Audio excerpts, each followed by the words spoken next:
You know what, actually it's my fault. I didn't even know it was supposed to rain today. But I decided to catch this beautiful juxtaposition. What is it representative of? The two powerful forces, the one intense nature, tormenta, storms, and the power of the sun coming together in one body. Of course, not literally, but metaphorically and metaphysically when you're on the practice of semen retention, when you're on it for a long time. You're battling within yourself. It's crazy.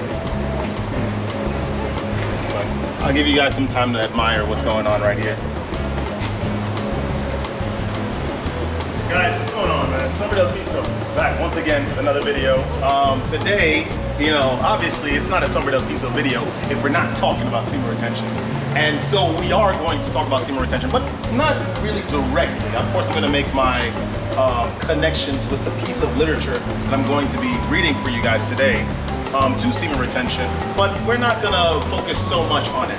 It's going to be up to you guys to take what I say and what the book says and sort of translate it into your personal lives, right? Your personal journeys of semen retention. So thanks to one of the subscribers of the channel, Kazak Atman Awar, I hope I said that right, Kazak Atman Awar, he's given us a recommendation of a really, really good book to talk about today in regards to your personal semen retention journeys or your journeys in life in general. The name of the book is going to be The 12 Powers of Man. This is written by a Charles Fillmore. Who the heck is this guy, right? Who the heck is Charles Fillmore? So who he was a man that was alive around the mid-1800s. I think he was born in 1855, I believe, 1850. And what he was responsible for was the co-founding of the Unity Church, which is responsible for New Thought, which is about, you know, different angles of how to view religion. He was responsible for many, many books that he wrote. He wrote about prosperity. He wrote about, the book is literally called Prosperity, which is using the metaphysical energy that you harness within your vessel in order to be financially abundant, right? And then of course, the 12 Powers of Man, amongst many other books. So what we're gonna do today, like I said, is we're gonna read this book. We're gonna read the first chapter, and then we're gonna make some sort of analysis, right? Based on what I think, what I generally think. So like, comment, subscribe, and let's get right into it. So the first chapter, called The 12 Powers of Man. Hope you call my good side. The first chapter, The 12 Powers of Man. He begins, our friend Mr. Fillmore says, the subconscious realm in man has 12 great centers of action, with 12 presiding egos or identities. When Jesus now, okay, so we're gonna get a little bit into the New Testament. Like I said, he is responsible for the direction in the 1800s of New Thought, which is a new angle, a new side of how to view religion, as it was different from the antiquated view of religion. When Jesus had attained a certain soul development, he called his 12 apostles to him, 12 disciples, we know, amongst them, you know, the traitor, right, Mr. Iscariot. Well, which is, if you think about it, it was a little idiotic. You see a man performing a lot of miracles, and he says that you could do the same thing or better, but you choose to betray him for a little bit of gold. Or silver, right? 30 pieces of silver, I think. I think there will never be an end to the idiocy of man. Let's continue. This means that when man is developing out of mere personal consciousness into spiritual consciousness, he begins to train deeper and larger powers. He sends his thought down into the inner centers of his organism, and through his word quickens them to life. So the whole idea, this is it's not something that, well, literally happens, right? Your body sort of changes. And due to the practices that you have, the spiritual development practices, the things that you read, you then go through a metamorphosis. Not, you know, in the unfortunate circumstance of Gregor Samsa, right? Where he just sort of woke up as a bug, and then he woke up in the middle of the metamorphosis into a bug, and then throughout the story he loses his capacity for speech, he loses his ability to ergonomically hold things and all that kind of stuff. We're not talking about that metamorphosis. We're talking about a spiritual metamorphosis which affects the physical as well. The more truths you learn, right, the more powerful pieces of literature that you read that affects the spiritual, that affects the soul, you then start to change with it. You become a much different individual than you once were, because your subconscious is being filled with all of this objective, powerful, advantageous information, which then projects a new reality. which you then perceive in your new form, which goes back into your subconscious, and it is a perpetual cycle. Like I explained to you guys in my semen retention video and the manipulation of the physical reality due to the changed subconscious. Check that video out. Let's continue. Aware before his powers have worked in the personal, now they begin to expand and work in the universal. This is the first and second coming of Christ spoken of in the scriptures. The first coming is the receiving of truth into the conscious mind, and the second coming is the awakening and regeneration of the subconscious mind through the superconscious or Christ mind. So, like I said, there is an evolution that comes about when you are absorbing powerful information, when you're absorbing spiritual information that affects your subconscious, because the subconscious is mostly responsible for the reality that is projected to us all. So if that is getting affected, then as a result, your reality will soon get affected. But the only thing that separates us from this magister, this super powerful, caked, fully metal, ascended ascetic, right, is the fact that this person was absorbing this kind of information with a lot of time. A lot of time passed, and as the time passes, a lot of that information sort of marinates in the subconscious, and it changes your subconscious over time, and as a result, your reality is permanently changing. It's not a day-to-day thing. The way that people will start to interact with you is different. Let's relate this to semen retention. What semen retention does is that the more that you save up this powerful fluid on an atomic level, which are the God particles, which are absorbed from the experiences that you have from day to day, from the things you ingest, like I explained in my earlier videos. This powerful fluid will start to not only invigorate you on a physical level, all the various systems of the body, the brain included, which is part of the nervous system, you then start to power up the way that you perceive things. You look at things as an objective viewer, right? You are not tied to that thing, even though you do feel that way on semen retention. It does increase the way that you experience things, your sensual experiences. But also, due to your closeness with objectivity, looking at the viewing, of the objective reality, you tend to go towards what truth is, because truth is the objective reality. And that's why semen retention is an incredibly powerful practice. You can read all of these books. You can understand a lot about the nature of things, but semen retention will lock these things in and allow you to see things from a different angle the longer you are sustaining the fluid in your body, sustaining the energy within your vessel. So that's why it's incredibly important. Let's continue. Man expands and grows under divine evolution as an industrial plant grows. As the business expands, it is found that the system is necessary, right? As you become more powerful, organization of those powers are necessary. Instead of one man's being able to do the work with the assistance of a few helpers, he requires many helpers. Instead of a few helpers, he needs hundreds, and in order to promote efficiency, he must have heads for the various departments of the work. Scripture symbology calls for the heads of the departments in man's subconscious, the 12 apostles. So then he's talking about there are various aspects, right? Of course, probably highlighting the 12 powers of man, right? There are 12 faculties that we sort of tap into in order to ascend more, in order to channel that new power that we're getting from perhaps understanding, and as we know, as practices of semen retention, that new, condensed, refined energy that we are harnessing in this vessel, right? By rejecting modernity and ascending and understanding the ways of the objective reality. Each of these 12 department heads has control of a certain function in soul or body. Each of these heads works through an aggregation of cells that physiology calls a ganglionic center. Jesus, the I am or central entity, has his throne in the top head, where phrenology locates spirituality. This is the mountain where he so often went to pray. Very, very interesting. We read, of course, how we're taught the Bible is as a very, very literal way. It's like, okay, Moses was talking to a burning bush. Jesus was in literal wilderness for 40 days and 40 nights, plagued by this sort of giggling, but stark and focused and devilish devil, you know?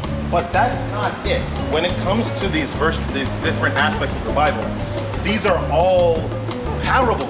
Jesus already said it when he began speaking in parables. Everything is not meant to be taken literally. There are many, many sides of a certain situation or a certain story or parable that can be perceived. And we are supposed to look past the physical and look at what's beyond that, the metaphysical, what it means for our souls, these stories, these events. The following outline gives a list of the 12, the faculties that they represent, and the nerve centers at which they preside. This is going to be very, very interesting. Guys, let's lock in here. We want to hear what Mr. Fillmore has to say about how the 12 apostles of Jesus Christ, 12 disciples, what they represent in terms of the different aspects of man when he is ascending with a lot of energy, a lot of physical, metaphysical, energy. Peter, the center of the brain, is responsible for faith. What faith is, let's define it a little bit. What faith is being completely devoted to a cause, right? Without any sort of seeming reward. Faith in Christianity, faith in being Muslim, faith in being a Buddhist. There's not going to be a direct physical reward that's going to be like, here, this is what you get for having faith. Congratulations. That's not how faith works. Faith is believing what is said about something and just completely believing it completely believing it completely. Oh, I can't speak. When you completely believe something without any promise or any physical reward or any sort of reward feedback loop that sort of justifies your faith, that is faith. Strength. Andrew, the other disciple, is responsible for strength in the loins. Willpower comes from strength. Willpower also, that pillar of strength for willpower, also could come from faith. Believing that semen retention will help you ascend and allow you to perceive different realms and allow you to just be a all-around expansive, magnanimous individual. That is faith, and that could help as some sort of pillar for strength for your activity, for your practice. James, son of Zebedee, responsible for the pit of the stomach, discrimination or judgment. So in Hinduism, we know that I think one of the parts of Buddhism, one of the eightfold paths of Buddha, right, is called discernment, ascertainment, viveka. If you are not able to ascertain what is wrong from right, an individual that is trying to do you harm versus an individual that is trying to do right by you, by understanding and getting close to the objective reality, then what are you doing? Your eyes aren't open. You could have literal open eyes, but you're not really seeing anything of value except, a wall or a car or whatever. You need to develop the faculty of discernment. When you do that, you are able to look, you are able to perceive and understand what is correct. Objective information that is correct. Love. John is responsible for love, and that's located at the back of the heart.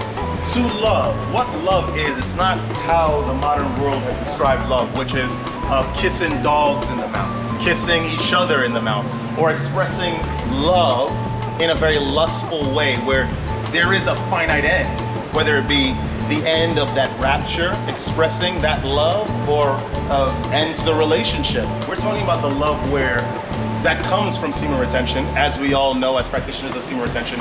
And when you cultivate this energy and you are able to sort of bind with things, you understand the nature of things objectively. The flower has a finite life. It is beautiful at its crux of development. It is beautiful for its utilitarian cause, which is to be pollinated by bees. Not necessarily the expression of love physically, or lustfully, or licentiously, or in a basest way. It is how you connect with things, it's how you treat your enemies, it's how you treat people or individuals that can't do anything for you. It's walking around with compassion, it's being benevolent, it's being completely altruistic to the other souls of this planet. Power. Philip, root of the tongue. What power is, you get that, we all feel it when we're on semen retention. When you accumulate a lot of that energy, you're on for a long streak, you feel like there's like this energy, this tingling at your fingertips. Everything that you want to say, you can say in a very, very clear, concise, succinct way, or however you want it to be communicated to the people that are listening. Just being able to control yourself, developing a habit of self-control, austerity, being able to navigate environments that you were otherwise not able to navigate. This is power. Imagination. Between the eyes. Now, I always say that imagination is incredibly powerful because what it gives you the ability to do is to be completely creative in the physical realm. Creativity, that mind, that powerful metaphysical source that comes from the semen retention practice. And of course, that energy that you get from the fluid is based off the things that you ingest, the activities you do, the conversations you have. All that experience goes into that energy that makes up the semen, that partly makes up the semen. When you develop that faculty of creativity, of creation, right, you are able to now bridge the gifts from the higher realms here, however they can be translated, which in turn, the people that consumes those things, those goods and services, become closer into perceiving those higher realms from which you got the gifts and the idea of invention from. Understanding, Thomas, front brain.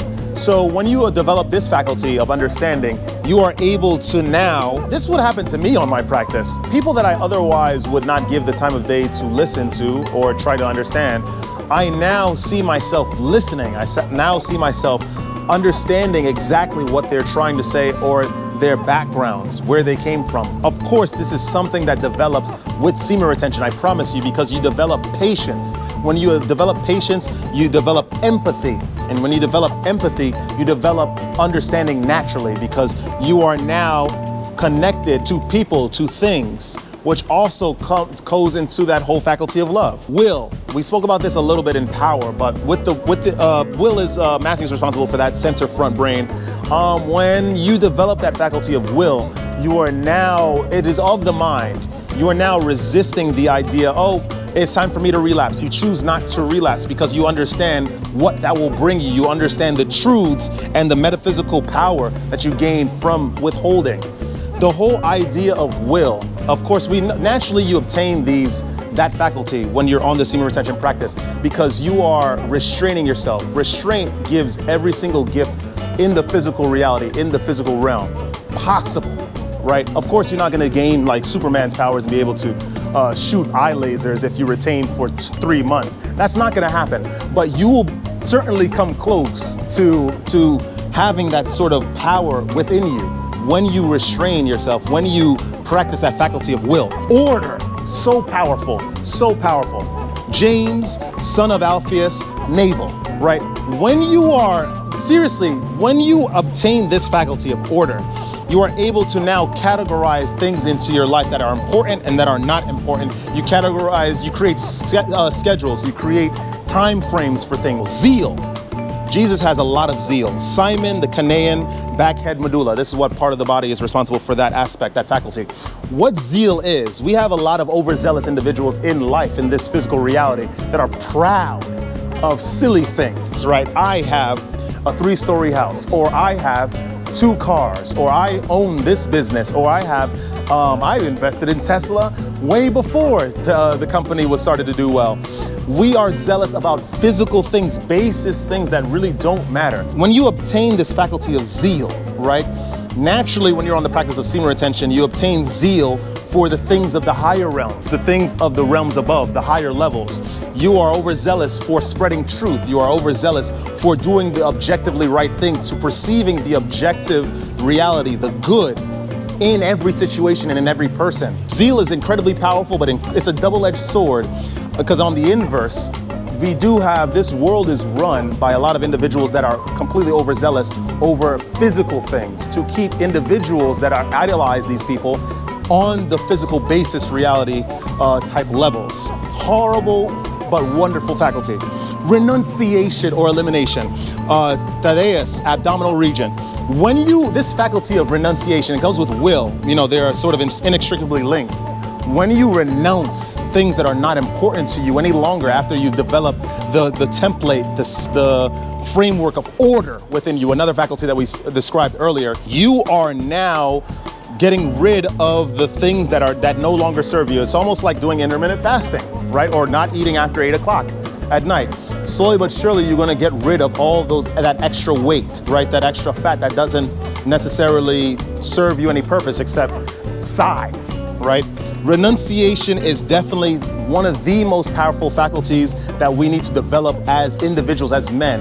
And the moment we are no strangers to renunciation when we're on semen retention anyway, because we renounce the whole idea of sexual pleasure, because we have this idea, we have faith, right, which is the first faculty I spoke of ascension, of becoming more powerful, of understanding our environment a little bit more. which is why we developed these faculties in the first place. And of course, the last, created by, well, who's responsible for that?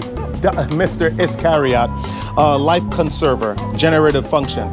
You understand, this faculty is responsible, of course, as it says, for conserving your life, conserving your energy, conserving your way of being, your sustenance, right? Very, very important stuff. So we did a lot of describing here. We sort of got into a little bit of talking about the 12 functions, the 12 powers of man, as represented by the 12 disciples, the 12 apostles of Jesus Christ, and how, as we ascend, of course, whether it be through the eating and the absorption of knowledge, right? Philosophical knowledge, metaphysical knowledge, or much more importantly and much more powerfully, when we are on this journey of semen retention, we develop all of these faculties. Not only we have seedlings of those that are in our bodies, that are in our souls, but the longer we are on the semen retention practice, all these faculties just become more and more powerful, as all of these faculties are inextricably linked. And as one powers up, the other powers up. And of course, they're all tied to the practice of semen retention, which brings you higher and ascends you, makes you higher, makes you more powerful.